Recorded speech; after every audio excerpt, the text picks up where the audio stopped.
Hello दोस्तों, तो स्वागत है आपका हमारे YouTube चैनल माय टारगेट पे मौर्य सर पे। तो आज के इस वीडियो लेक्चर में हम लोग अध्याय 6 अवकलज के अनुप्रयोग, जिसे हम लोग एप्लीकेशन ऑफ डेरिवेटिव्स भी कहते हैं, तो इसमें हमने 6.1 प्रश्नावली चला रहे थे, जिसमें हम लोग प्रश्न संख्या 7 तक कंप्लीट कर चुके हैं। तो आज के इस वीडियो लेक्चर में हम लोग देखेंगे प्रश्नावली 6.1 का प्रश्न संख्या 8 से स्टार्ट करेंगे और 11 तक चलेगा। तो चलिए स्टार्ट करते हैं क्वेश्चन संख्या 8। तो देखिए यहाँ पे प्रश्न संख्या 8, एक गुब्बारा जो सदैव गोलाकार रहता है एक पंप द्वारा 900 सेंटीमीटर क्यूब गैस प्रति सेकंड भरकर फुलाया जाता है। गुब्बारे की त्रिज्या के परिवर्तन की दर ज्ञात कीजिए जब त्रिज्या 15 सेंटीमीटर है। तो दोस्तों देखिए, इस प्रश्न को बहुत ही बारीकी से हम लोग पढ़ेंगे। तो सबसे पहले देखिए कि एक गुब्बारा जो है ये कैसा है, तो गोलाकार है। यानी इससे क्या स्पष्ट हुआ कि जो गुब्बारा है हमारा गोलाकार है, यानी कि गोले के आकार का है। अच्छा, अब आगे देखते हैं हम लोग। बोल रहा है कि एक पंप द्वारा 900 सेंटीमीटर क्यूब गैस प्रति सेकंड, यानी कि उसमें जो गैस भरने का जो दर है, तो गैस भरने का मतलब उस गोलाकार गुब्बारे में पूरा आयतन छेकेगा, है ना। तो उसके आयतन में जो परिवर्तन का दर है, जो हवा भरने का जो दर है, वो क्या दे रखा है, 900 सेंटीमीटर क्यूब गैस प्रति सेकंड। ठीक, भर कर फुलाया जाता है उस गुब्बारे को। ठीक है, गोलाकार गुब्बारे को। बोल रहा है कि गुब्बारे की त्रिज्या के परिवर्तन की दर ज्ञात कीजिए। गुब्बारे की त्रिज्या के परिवर्तन की दर यानी dr/dt ज्ञात करना है। ठीक, कब, जब त्रिज्या का मान 15 सेंटीमीटर है। तो सबसे पहले हम लोग लिखेंगे यहाँ पर कि माना गोलाकार गुब्बारे का त्रिज्या जो है r है, ठीक, और आयतन v है। तो ये चीज हम लोग लिख लेते हैं। तो हमने यहाँ पे लिख दिया दोस्तों कि माना गोलाकार गुब्बारे की त्रिज्या स्मॉल r है तथा आयतन जो है v है। और गोले का जो आयतन होता है वो क्या होता है दोस्तों, तो आप जानते हैं कि 4/3 पाई r क्यूब, है ना। जब त्रिज्या स्मॉल r है तो हम लोग क्या लिख दिए, गोलाकार गुब्बारे का आयतन क्या होगा, तो 4/3 पाई r क्यूब। लेकिन यहाँ पर तो हमारा आयतन है केवल, है ना। लेकिन यहाँ पर क्या दिया हुआ है कि गोलाकार रहता है एक पंप द्वारा 900 सेंटीमीटर क्यूब गैस प्रति सेकंड भरकर फुलाया जाता है। इस गोलाकार गुब्बारे में जो है गैस भरा जाता है 1 सेकंड में 900 सेंटीमीटर क्यूब, यानी कि गैस भरने का जो दर दे दिया है, सेकंड किसका इकाई होता है, टी, समय का। तो यानी कि क्या दे दिया है, इस गोलाकार गुब्बारे के आयतन में परिवर्तन का जो दर दे दिया है हवा भरने का, वो 900 सेंटीमीटर क्यूब गैस प्रति सेकंड है। तो चलिए ये लिख लेते हैं। तो ये हमारा परिवर्तन जब होता है तो हम लोग डी लगा देते हैं, और किस में हो रहा है, तो इसके आयतन में, है ना। उसके आयतन में भरा जा रहा है गैस, तो dv/dt इज इक्वल टू क्या दे दिया हमारा, तो 900 सेंटीमीटर क्यूब प्रति का मतलब होता है ये, है ना, और सेकंड, तो सेकंड लिख देंगे हम लोग। ओके, इतना क्लियर हो गया आपका। तो आपसे पूछ क्या रहा है यहाँ पर, गुब्बारे की त्रिज्या के परिवर्तन की दर ज्ञात कीजिए। यानी कि त्रिज्या हमने कितना माना है, r, और इसमें परिवर्तन का दर ज्ञात करना है, अर्थात dr/ परिवर्तन किसके सापेक्ष, तो समय के सापेक्ष, तो बटा में dt बराबर वाट। ये आपको ज्ञात करना है कब, जब r का मान जो है, त्रिज्या का मान 15 सेंटीमीटर होगा। तो क्वेश्चन आपको फाइनली एकदम समझ में आ गया होगा। ठीक है, यदि फिर भी कोई प्रॉब्लम हो रहा है तो आप इसको अच्छी तरह से देखिएगा। ठीक है, चलिए यहाँ पर देखिए कि यहाँ पर बोल रहा है कि हवा भरने का जो परिवर्तन का दर है वो 900 सेंटीमीटर क्यूब पर सेकंड है, और हमारे पास आयतन जो है गुब्बारे का वो 4/3 पाई r क्यूब है। चलिए, ये तो 900 सेंटीमीटर क्यूब पर सेकंड है, यानी 1 सेकंड में इतना बढ़ रहा है। तो हम देखते हैं कि क्या इस गुब्बारे में हम भी टी के सापेक्ष इसमें परिवर्तन करते हैं और देखते हैं कितना हवा भरता है। तो चलिए हम लोग करते हैं इसका। v के जगह पे हम लोग ये 4/3 पाई r क्यूब रखेंगे यहाँ पे, है ना। ये क्यों रख रहे हैं, क्योंकि dr अपॉन dt निकालना है इसलिए।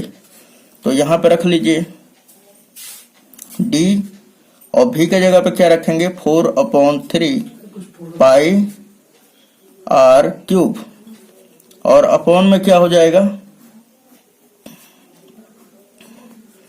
dt हो जाएगा, और ये बराबर किसके है तो 900। अब हल करते हुए यूनिट छोड़ दिया जाता है ना, तो यूनिट अभी इग्नोर कर देते हैं थोड़ी देर के लिए। चलिए तो अब देखिए 4/3 और ये जो पाई है ये कांस्टेंट है ना, तो ये बाहर हो जाएगा, क्या हो जाएगा बाहर। तो चलिए इसे बाहर कर लेते हैं, 4/3 ये बाहर हो गया और पाई भी बाहर हो जाएगा। तो किसका अवकलन होगा r क्यूब का, और r क्यूब का क्या होता है 3r² फिर dr/dt है ना, और ये किसके बराबर है तो 900 सेंटीमीटर क्यूब पर सेकंड के बराबर। हमें देखिए यहाँ पर कि dr/dt मिल गया, यानी कि ये सभी के सभी जो है इसको छोड़कर ये सब के सब इधर भेज देंगे है ना, या इसको कटा पिटा कर खत्म कर देंगे और हम केवल dr/dt का ही मान ज्ञात करेंगे। तो यहाँ पे देखिए 3 से 3 कैंसिल आउट हो जाएगा, तो अब बचा क्या हमारा 4 पाई r², तो इधर भेज देंगे, ये सब गुणा में है इधर आएगा तो डिवाइड में हो जाएगा। सो यहाँ पर क्या बच जाएगा हमारा dr/dt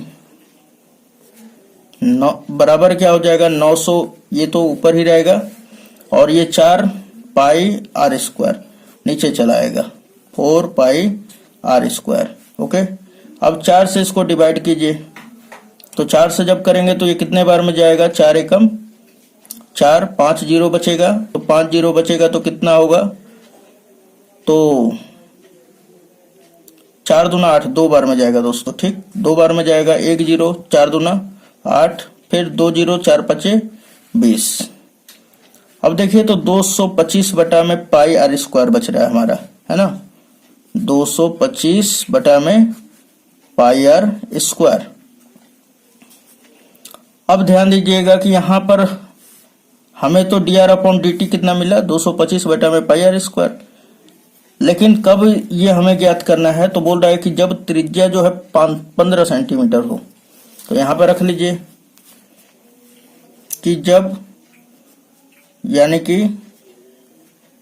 dr/dt ज्ञात करना है कब आपको, जब r बराबर 15 सेंटीमीटर हो तब, है ना। इस तरह आप लिख लेंगे, फिर बराबर का सिंबल देंगे, यहाँ पे लिखेंगे 225 और बटा में पाई, और r² है तो मतलब 15 का स्क्वायर, और आप जानते हैं कि जो 15 का स्क्वायर होता है वो कितना होता है तो 225 होता है ना। तो चलिए इससे इसको कटा देते हैं, बच रहा है क्या हमारा 1/पाई, यानी हमें क्या मिल गया फाइनली 1/पाई, और ये त्रिज्या है तो त्रिज्या का यूनिट क्या हो जाएगा सेंटीमीटर, और ये टाइम का क्या होगा सेकंड, तो बटा में इसलिए प्रति लगा देंगे, और ये किसके बराबर है तो dr/dt के बराबर है, कब जब r बराबर 15 सेंटीमीटर होगा तब। ओके, तो ये सारा का सारा आपको क्लियर हो गया होगा। चलिए क्वेश्चन नंबर नेक्स्ट देख लेते हैं, इसका स्क्रीनशॉट लेना होगा तो ले लीजिएगा, ये पहला हो गया और ये दूसरा, ठीक है। तो चलिए क्वेश्चन नंबर नेक्स्ट देखते हैं, क्वेश्चन नंबर 9। चलिए तो क्वेश्चन नंबर 9 देखते हैं दोस्तों। 9 बोल रहा है कि एक गुब्बारा जो सदैव गोलाकार रहता है की त्रिज्या परिवर्तनशील है, यानी कि अब की बार त्रिज्या जो है परिवर्तनशील हो रही है ना। त्रिज्या के सापेक्ष आयतन के परिवर्तन की दर ज्ञात कीजिए। त्रिज्या के सापेक्ष किसमें परिवर्तन का दर ज्ञात करना है दोस्तों तो आयतन में, और ये आयतन किसका है तो गुब्बारा, और ये गुब्बारा कैसा है तो गोलाकार है ना। तो यानी कि गोलाकार है ये गुब्बारा, तो यानी कि गोले के आयतन के परिवर्तन की दर ज्ञात करना है त्रिज्या के सापेक्ष। समझ में आ गया होगा। जब त्रिज्या बोल रहा है कि 10 सेंटीमीटर है, तो यहां पर ध्यान दीजिएगा कि हम मान लेंगे कि माना कि गोलाकार गुब्बारे का जो है त्रिज्या स्मॉल r है और इसका आयतन जो है v है ना। तो ये लिख लेंगे हम लोग, तो चलिए लिख लेते हैं हम लोग तो हमने यहाँ पे लिख लिया कि माना गोलाकार गुब्बारे की त्रिज्या स्मॉल r है और आयतन जो है हमारा क्या है, v है ना। आयतन क्या दिया हुआ है दोस्तों, तो v दे दिया है। और बोल रहा है कि आप आयतन के परिवर्तन की दर ज्ञात कीजिए, किसके सापेक्ष, तो त्रिज्या के सापेक्ष। तो यहाँ पर dv अपॉन dr ज्ञात करना है, ठीक है, r के सापेक्ष। जब त्रिज्या क्या है हमारा 10 सेंटीमीटर है, यानी कि जब त्रिज्या r बराबर 10 सेंटीमीटर हो तब आयतन में परिवर्तन का दर ज्ञात कीजिए। ओके, तो यहां पर देखिए कि सबसे पहले हमारा कि गुब्बारे का आयतन क्या होगा, तो आपका आंसर होगा 4/3 होता है पाई r क्यूब, इतना होता है। तो आइए सबसे पहले हम लोग क्या कर लेते हैं, इसका अवकलन करते हैं, किसके सापेक्ष, तो r के सापेक्ष। तो यहाँ पे लिखेंगे कि dv अपॉन, यहाँ पे आप लिखना चाहेंगे तो लिख सकते हैं कि v का r के सापेक्ष अवकलन करने पर। तो यहाँ पर क्या हो जाएगा, dv upon dr is equal to d लिख लेंगे और बटा में dr लिख लेंगे और v के जगह पर क्या लिखेंगे, 4/3 पाई r क्यूब, 4/3 पाई r क्यूब। ओके, अब देखिए ध्यान से थोड़ा सा कि 4/3 और पाई जो है कांस्टेंट है तो बाहर निकल जाएगा और r क्यूब का होगा तो क्या हो जाएगा, 3r, है ना। चलिए ये 3 से 3 कट जाएगा। अब आपको सोच रहे होंगे कि यहाँ पे बटा में अब की बार dt नहीं आया, यहाँ पे भाई r के सापेक्ष कर रहे हैं ना, और वेरिएबल क्या है यहाँ पर, r ही है, वेरिएबल r ही है, r ही के सापेक्ष r का कर रहे हैं, तो इसमें कोई भी आपको मतलब बटा में नहीं बचेगा।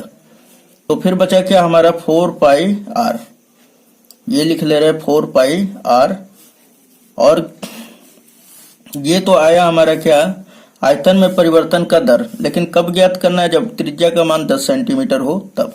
तो यहाँ पे लिख लेंगे कि dv अपॉन dr,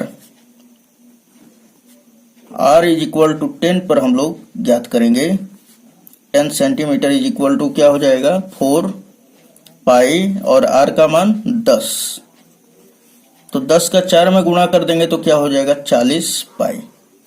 अब देखिए आयतन का क्या हो जाएगा यहाँ पर, तो सेंटीमीटर क्यूब, और त्रिज्या का क्या होगा यूनिट, तो सेंटीमीटर, और यही क्या हो जाएगा दोस्तों, आंसर। तो उम्मीद है ये पूरा का पूरा आपको समझ में आया होगा। तो इसका स्क्रीनशॉट ले लें, ठीक है, क्वेश्चन नंबर 9 का। तो चलिए क्वेश्चन नंबर 10 देखते हैं। चलिए तो क्वेश्चन नंबर 10 करते हैं दोस्तों। दे रहा है कि एक 5 मीटर लंबी सीढ़ी दीवार के सहारे झुकी हुई है। एक 5 मीटर लंबी सीढ़ी दीवार के सहारे झुकी हुई है। तो यहाँ पर एक सीढ़ी बना लेते हैं। पहले एक दीवार बनाइए आप, तो ये हमारा दीवार हो गया, सपोज दैट कर लीजिए, है ना। और इस पर क्या है कि एक सीढ़ी झुकी हुई है और कितना लंबी है, 5 मीटर। अब बताइए कि ये जब दीवार है तो सीढ़ी कैसे होगा, इस तरह ही होगा, है ना। और इसकी लंबाई कितना है सीढ़ी का, तो 5 मीटर है। अब बताइए कि ये सीढ़ी और ये दीवार तो हवा में तो उड़ रहा नहीं, है ना, तो ये कहाँ होगा, तो आपका आंसर होगा कि ये तो जमीन पर होगा सर, हाँ एकदम जमीन पर होगा। तो ध्यान दीजिएगा, ये सीढ़ी का लंबाई कितना दिया है, 5 मीटर, और ये दीवार है। अब आगे पढ़ते हैं। सीढ़ी का नीचे का सिरा जमीन के अनुदिश यानी जमीन के दिशा में दीवार से दूर 2 सेंटीमीटर पर सेकंड की दर से खींचा जाता है। अब इस सीढ़ी को क्या किया जाता है, 2 सेंटीमीटर पर सेकंड की दर से, यानी 1 सेकंड में 2 सेंटीमीटर खींचा जाता है। इसके पकड़ के नीचे वाले सिरा को इस तरह खींचते खींचते खींचते खींचते। तो अब ध्यान दीजिएगा कि जब ऊपर से खींचेंगे तो ये क्या होगा, इसका जो ये यहाँ पर है, ये ऊपर वाला सिरा वो धीरे धीरे खसक खसक के नीचे आएगा और ये क्या होगा, इधर बढ़ते जाएगा, है ना।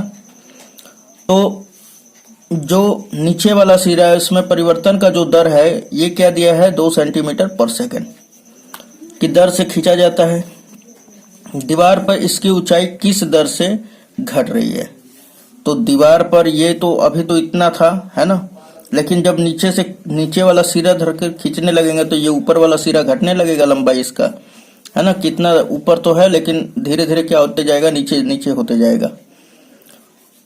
जबकि सीढ़ी के नीचे का सिरा दीवार से 4 मीटर दूर है, जबकि ये जो सिरा है यहाँ से यहाँ तक का वो लेंथ दे दिया है कि 4 मीटर दूर है। तो यहाँ पर देखिए कि सबसे पहले कि यहाँ पर आपसे क्या पूछा है, दीवार पर इसकी ऊंचाई किस दर से घट रही है।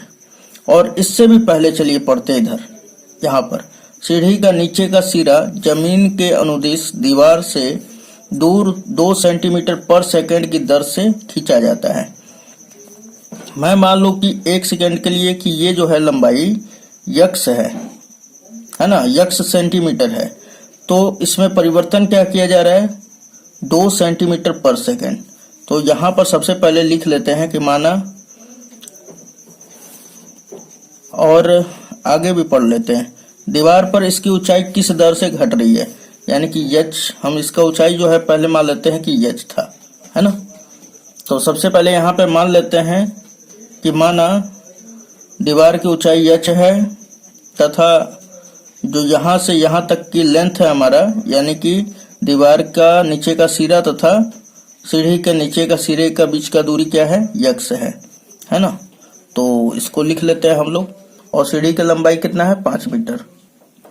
तो हमने यहाँ पर लिख लिया दोस्तों कि चूंकि सीढ़ी का लंबाई जो है 5 सेंटीमीटर है, यहाँ पे मीटर नहीं मत लिखिएगा, सेंटीमीटर लिखिएगा, है ना, क्योंकि आंसर जो है सेंटीमीटर में ही दिया है। तो यहाँ पे आप सुधार लीजिएगा, यहाँ पर सेंटीमीटर कर लीजिएगा।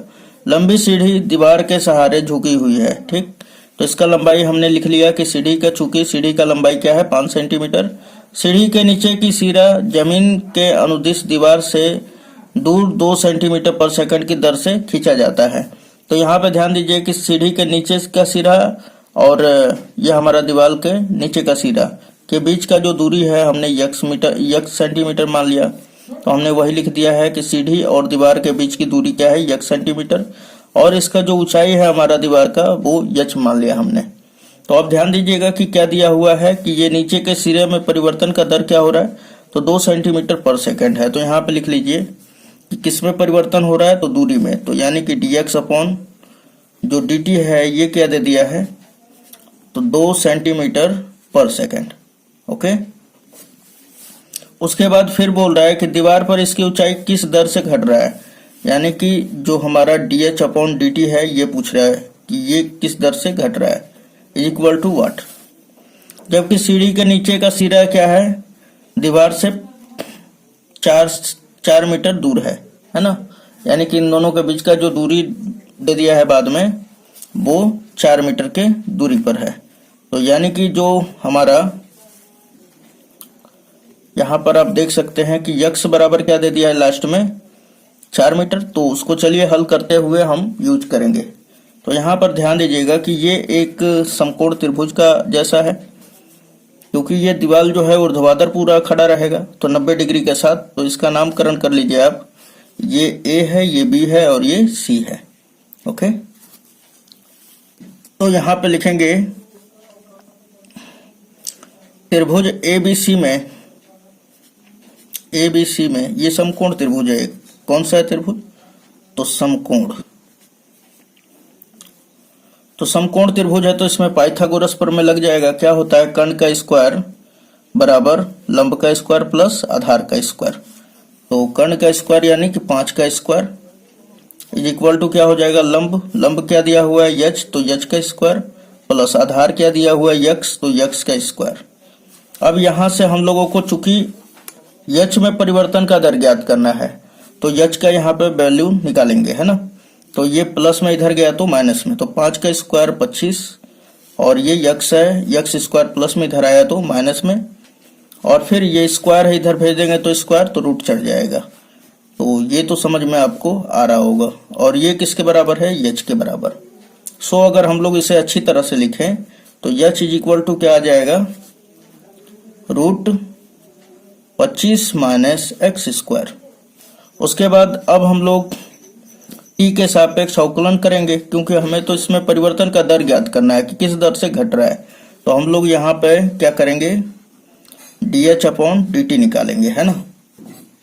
तो अब बताइए कि रूट का हम लोग जब करते हैं तो क्या हो जाएगा, 1/2 बाहर, और इसका जो घात होता है पूरा का -1/2 होता है ना, तो ये आ जाएगा नीचे, डायरेक्ट लिख दे रहे हैं। ये तो अब आप लोग जान रहे होंगे, पुराना हो चुके हैं।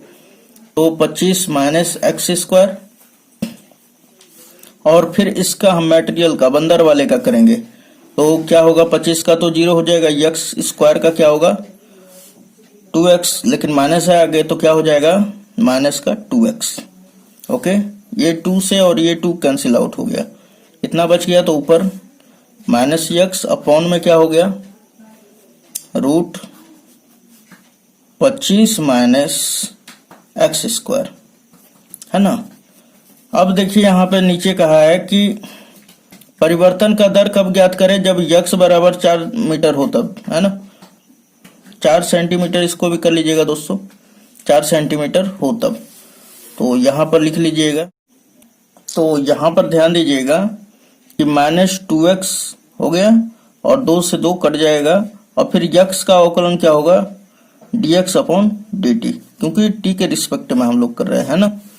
तो अब ध्यान दीजिएगा कि यहाँ पर dx/dt का मान क्या दिया हुआ है दोस्तों, तो 2 सेंटीमीटर पर सेकंड। तो यहाँ पर रखेंगे 2 सेंटीमीटर पर सेकंड, ठीक। इसका भी यूनिट नहीं लिखेंगे, आगे हल कर लेने के बाद ही लिखा जाएगा। तो आइए अब हम लोग क्या करते हैं, ये मल्टीप्लाई है, ध्यान दीजिएगा, ठीक है। तो 2 का मल्टीप्लाई इसमें हो जाएगा, तो यहाँ पर क्या आएगा, dh/dt का मान ज्ञात करना है कब, जब आपका यहाँ पर, आप यहाँ पर देख सकते हैं कि जो हमारा दीवार से 4 सेंटीमीटर दूर है ना, नीचे का सिरा।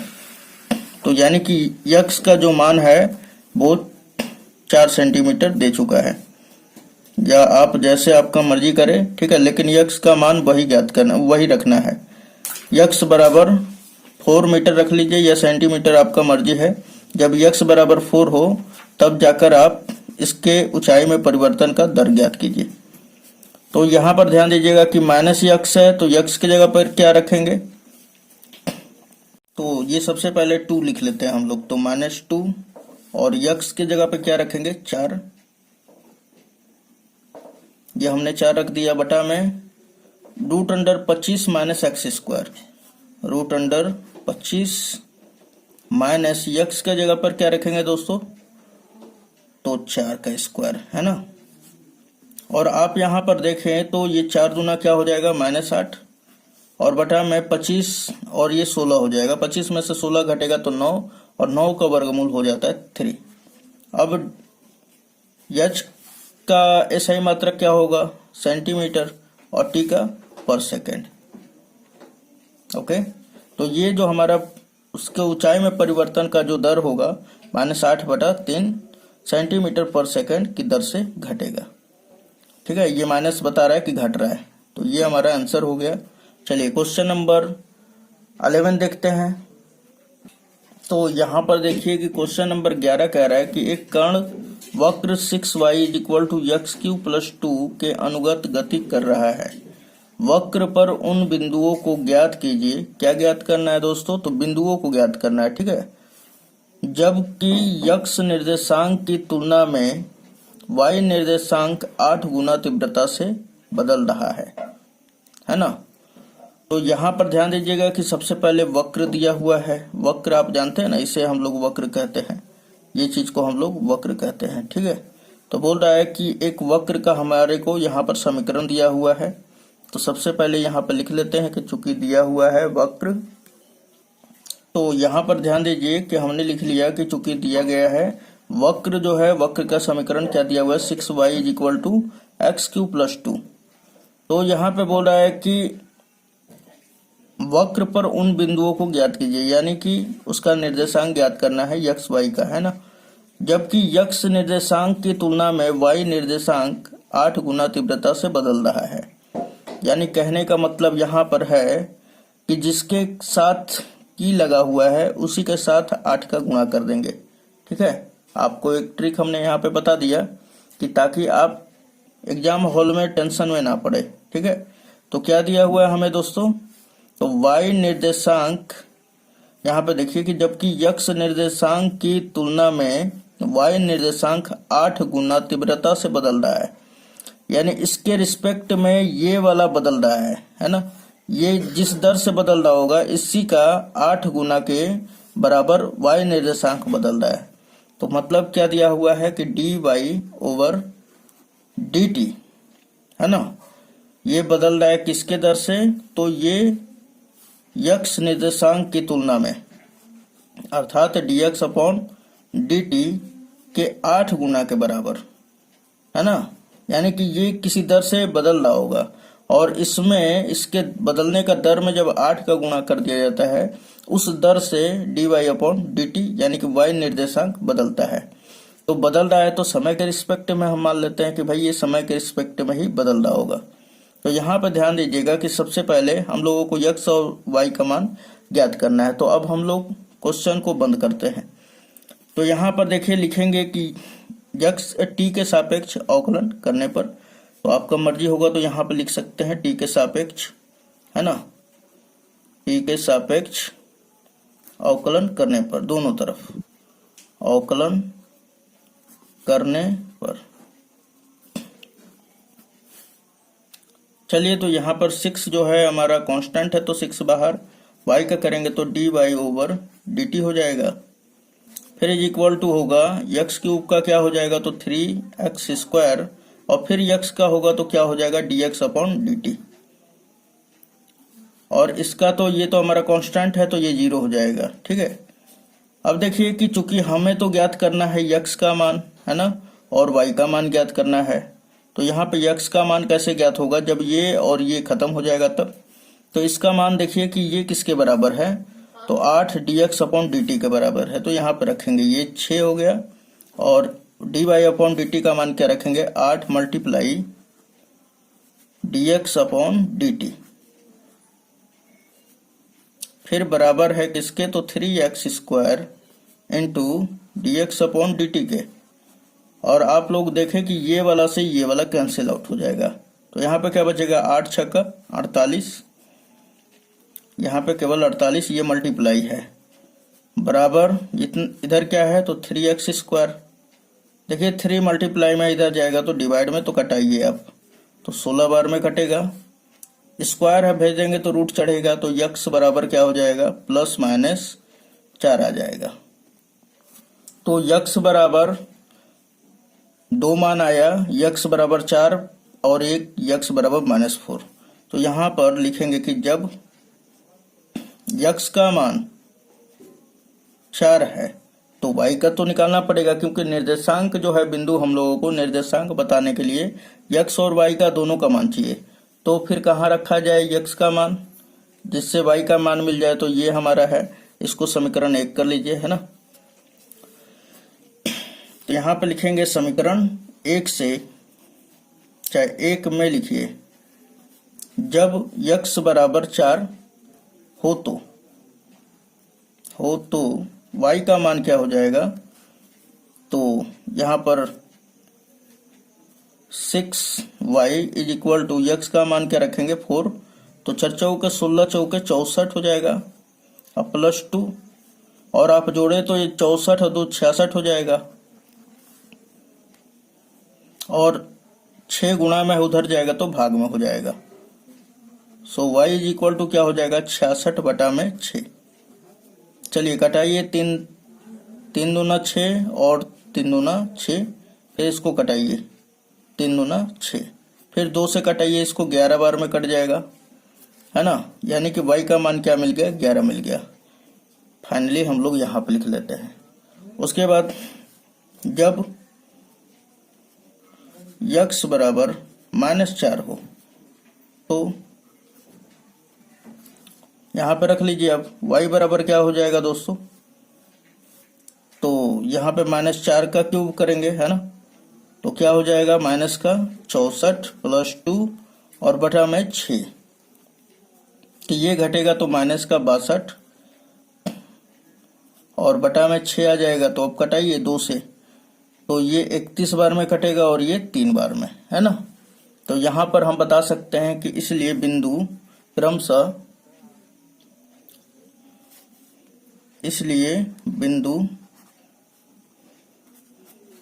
क्रमशः क्या मिलेंगे। तो पहला जब x का मान 4 था तो y का मान कितना आया था 11, है ना। दूसरा, तथा जब x का मान हमने -4 लिया था तो y का मान कितना आया था, तो -31/3, -31/3।